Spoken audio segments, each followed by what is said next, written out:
तो रास्ते में उन्हें गुरु नानक देव जी मिलते हैं। गुरु नानक देव जी को भली प्रकार ये पता था कि दरवेश नाम के जो फकीर हैं उन्हें अपनी भक्ति का, उन्हें अपनी साधना का, अपने तप का बड़ा अहंकार है और उनके अहंकार को मिटाने के लिए गुरु नानक देव जी उन्हें मार्ग में मिलते हैं। जैसे ही गुरु नानक देव जी दरवेश फकीर से मिले तो गुरु नानक देव जी ने पूछा कि हे दरवेश फकीर, आप कहाँ जा रहे हो?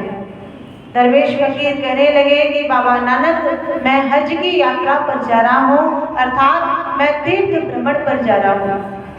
बाबा नानक कहते हैं कि आप तीर्थ की यात्रा पर जा रहे हो तो मेरे 2 प्रश्नों का उत्तर देते हुए जाओ। गुरु नानक देव जी ने दरवेश फकीर से पूछा कि गुरुमुख के लक्षण क्या होते हैं? जो गुरुमुख होते हैं उनके क्या लक्षण हैं, उनकी क्या विशेषता है, और जो मनमुख होते हैं उनके क्या लक्षण होते हैं, उनकी क्या विशेषता होती है। अब जैसे दरवेश फकीर ने सुना तो दरवेश फकीर बाबा नानक के इन दोनों प्रश्नों के उत्तर दे सके नहीं।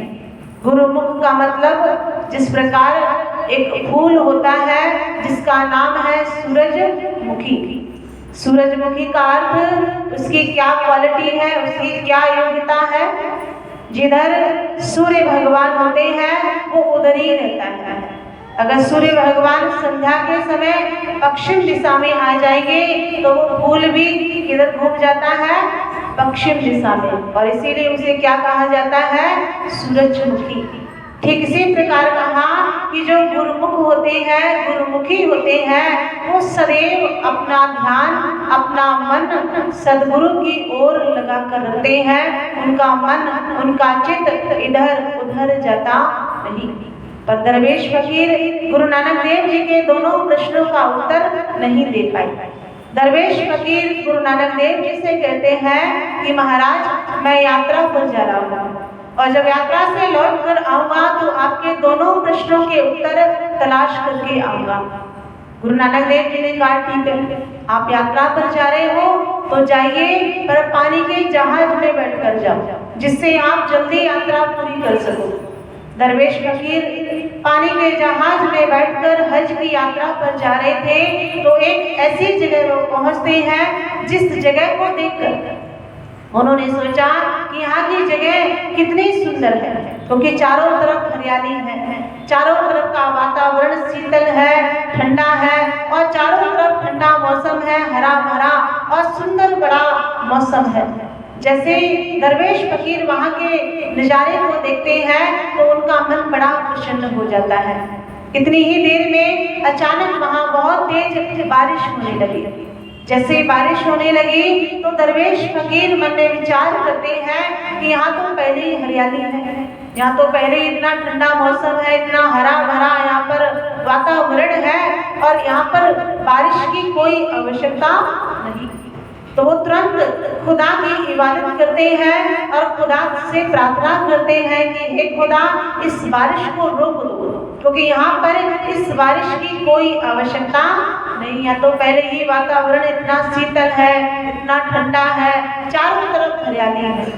जैसे उन्होंने खुदा की इबादत करी तो बारिश रुक जाती है। वो ये देखकर बड़े खुश हो गए कि मैंने कहा तो बारिश तत्काल रुक गई, उनकी इच्छा पूरी हो गई। और वो देखकर ये बड़े खुश हो जाते हैं और आगे जाकर पानी के जहाज से उतरकर उस पहाड़ पर चढ़ जाते हैं। जैसे ही पहाड़ पर चढ़े, पहाड़ की ऊंचाई पर जाकर उन्होंने पहाड़ के दृश्यों को देखा तो वो बड़े प्रसन्न हो जाते हैं। और वहां जाकर उन्होंने क्या देखा कि वहां अन्य भी साधु संत हैं, भक्त हैं, तपस्वी हैं। वो क्या कर रहे हैं? वो भगवान का ध्यान कर रहे हैं, वो भगवान का भजन कर रहे हैं। दरवेश फकीर भी ध्यान में, साधना में बैठ जाते हैं। जैसे ध्यान से सभी भक्त लोग उठते हैं तो सबके लिए आकाश से, स्वर्ग से नाना प्रकार के व्यंजन आते हैं, स्वादिष्ट भोजन आते हैं। सबके लिए अच्छे अच्छे व्यंजन आए, सबके लिए भोजन आया, पर दरवेश फकीर के लिए कुछ भी भोजन आया नहीं। दरवेश फकीर ने देखा कि सबको खाने की चीजें मिली है, सबको अच्छे अच्छे व्यंजन मिले हैं, पर हमें नहीं मिले। पर वो ये देखकर थोड़े दुखी हो जाते हैं और वहां से उठकर पहाड़ की दूसरे ओर जाते हैं। और जैसे उन्होंने पहाड़ से नीचे नजर घुमाई तो वो क्या देखते हैं कि एक पानी का जहाज है, और वो पानी का जहाज समुद्र में डूब रहा है, डूबने की स्थिति में है। और जैसे उन्होंने उस पानी के जहाज को डूबते हुए देखा तो वो तुरंत खुदा की इबादत करते हैं और खुदा से कहते हैं कि हे खुदा, इस जहाज को डूबने से रोक लेना, इसे डूबने देना नहीं। और जैसे उन्होंने खुदा की इबादत करी तो वो जहाज डूबने से बच जाता है, वो जहाज डूबने से रुक गया। और जैसे दरवेश फकीर ने देखा तो दरवेश फकीर ये देखकर और खुश हो जाते हैं, उन्हें और अभिमान आ जाता है अपनी तपस्या पर, अपनी साधना पर, कि अब मैं जो कहता हूँ वो तत्काल पूरा हो जाता है। खुदा मेरी प्रार्थना, मेरी इच्छा तत्काल पूरी कर देते हैं। और वो देखकर बड़े प्रसन्न हो जाते हैं और वापस उसी स्थान पर जाकर बैठ गए। दूसरी बार सबके लिए भोजन आया, सबके लिए नाना प्रकार के स्वादिष्ट व्यंजन आए, पर दरवेश फकीर के लिए दूसरी बार भी कुछ भी आया नहीं। जब दूसरी बार भी उन्हें कुछ भी नहीं मिला तो उदास हो जाते हैं और उदास होकर वहां पर जो गुरु महाराज जी विराजमान थे उनके पास गए और गुरु महाराज जी से जाकर कहने लगे कि हे गुरु महाराज जी, यहाँ पर जितने भी साधु संत विराजमान हैं, फकीर हैं, संत हैं, भक्त हैं, मैंने देखा कि सबके लिए दो दो बार आकाश से नाना प्रकार के व्यंजन आए, स्वादिष्ट भोजन आया, पर मेरे लिए कुछ भी आया नहीं। मैं कितने दिनों से यात्रा करके आया हूँ, यात्रा करके मैं थक चुका हूँ और मुझे बड़ी भूख लगी है, भूख से मैं बड़ा व्याकुल हो रहा हूँ, पर मुझे कुछ भी खाने के लिए मिला नहीं। आखिर मेरे साथ ऐसा क्यों हुआ? तो गुरु महाराज जी ने दरवेश फकीर से कहा कि तुमने अवश्य ही कोई पाप किया होगा, तुमने अवश्य ही कोई अपराध किया होगा, इसीलिए तुम्हारे साथ ऐसा हुआ। दरवेश फकीर गुरु महाराज जी की बात सुनकर गुरु महाराज जी से कहते हैं कि पाप करने की बात तो दूर की है, मैं तो पाप के बारे में सोचता तक नहीं, क्योंकि मेरा तो जीवन भगवान की भक्ति में, खुदा की इबादत में, साधना में ही व्यतीत होता है। मैं कभी भी अधर्म में अपने मन को जोड़ता नहीं। जैसे ही गुरु महाराज जी ने सुना तो गुरु महाराज जी कहते हैं कि अगर तुमने पाप नहीं किया, कोई अपराध नहीं किया, तो निश्चय ही तुमने ईश्वर की इच्छा के विरुद्ध जाकर कोई काम किया होगा, भगवान की इच्छा में अपनी इच्छा जोड़ी होगी। और जो व्यक्ति भगवान की इच्छा के विरुद्ध जाकर कोई कार्य करता है तो उसे भी दोषी कहा जाता है, वो भी पाप का भागीदार होता है। इसीलिए कहा, तेरी मर्जी में विधाता कोई होगा बड़ा राज, तेरी मर्जी में विधाता कोई होगा बड़ा राज। चाहे दुनिया हमसे उठे तो ना होना नाराज, चाहे दुनिया हमसे उठे तो ना होना नाराज। तुमको वंदन है बारी बार, तुमको वंदन, हमको कर लेना स्वीकार, हमको कर लेना स्वीकार। तू जो भी देना चाहे दे दे मेरे करतार, तो जो भी देना चाहे दे दे मेरे करतार। फूलों से भी प्यास, तेरे कांटों से भी प्यास, तेरे फूलों से भी प्यास, तेरे कांटों से भी प्यास, तेरे फूलों से भी प्यार, तेरे कांटों से भी प्यार, तेरे फूलों से भी प्यार, तेरे कांटों से भी प्यार। तू जो भी देना चाहे दे दे मेरे करतार, तू जो भी देना चाहे दे दे मेरे करतार।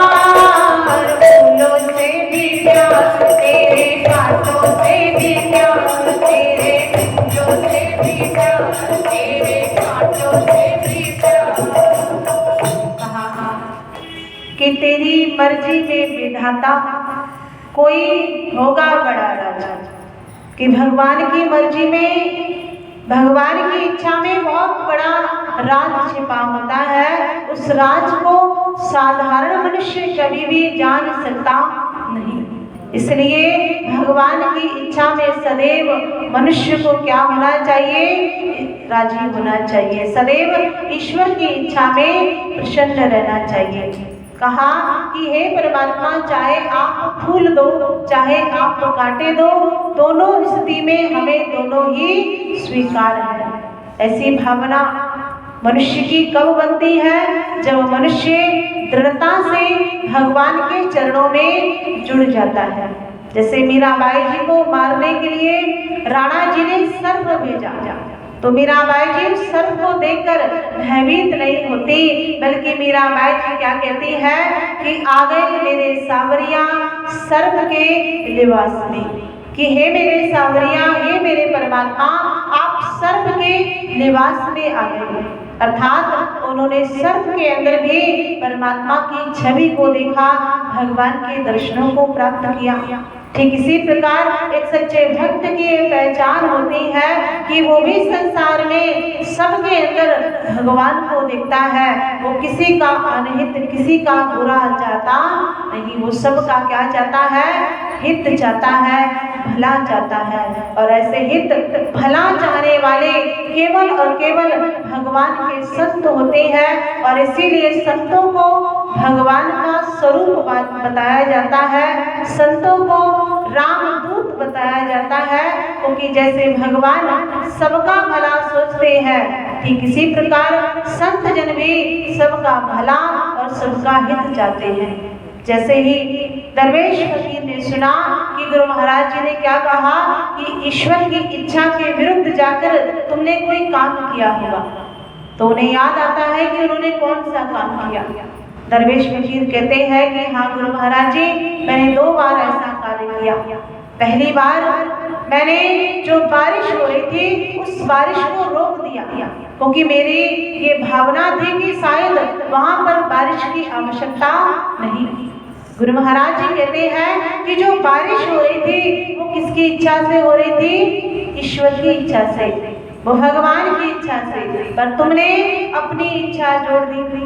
उस समय उस बारिश से कितनों का लाभ होने वाला था, कितनों की प्यास बुझ जाती, कितने ऐसे पक्षी होंगे जो प्यास से व्याकुल होंगे और उनकी प्यास बुझ जाती, पर तुमने ऐसा होने दिया नहीं। तुमने अपनी इच्छा जोड़ दी और अपनी इच्छा में भगवान की इच्छा को रोकने का प्रयास किया, तो इसलिए तुम दोष के पात्र हो, तुम दोषी कहलाओगे।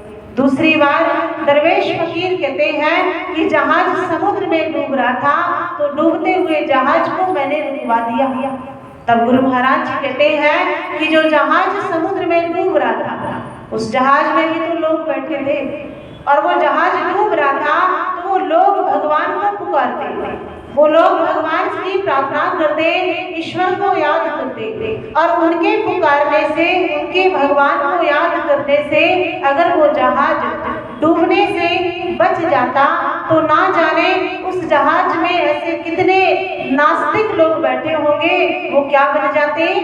वो आस्तिक बन जाते, वो भगवान के भक्त बन जाते, उन्हें भगवान के चरणों में विश्वास हो जाता। पर तुमने ये होने दिया नहीं, तुमने अपनी इच्छा लगाकर उस जहाज को पहले ही रोक दिया, क्योंकि भगवान कभी किसी का बुरा करते नहीं, भगवान जो करते हैं वो अच्छा करते हैं। इसलिए कहा कि वो दाना ही खिलता है जो खाक में मिल जाए, सहे राह के कांटे जो मंजिल अपनी पाए। वो दाना ही फलीभूत होता है जो मिट्टी में मिल जाता है, और मंजिल उसे प्राप्त होती है जो राह के कांटों को सहन करता है। गुरु महाराज जी ने दरवेश फकीर को समझाया कि तुमने ईश्वर की इच्छा में अपनी इच्छा जोड़ने की कोशिश की, प्रयास किया, इसलिए तुम्हारे साथ ऐसा हुआ। क्योंकि जो भगवान की इच्छा में, भगवान की रजा में राजी रहते हैं वो होते हैं गुरुमुख। ये होते हैं गुरुमुख के लक्षण।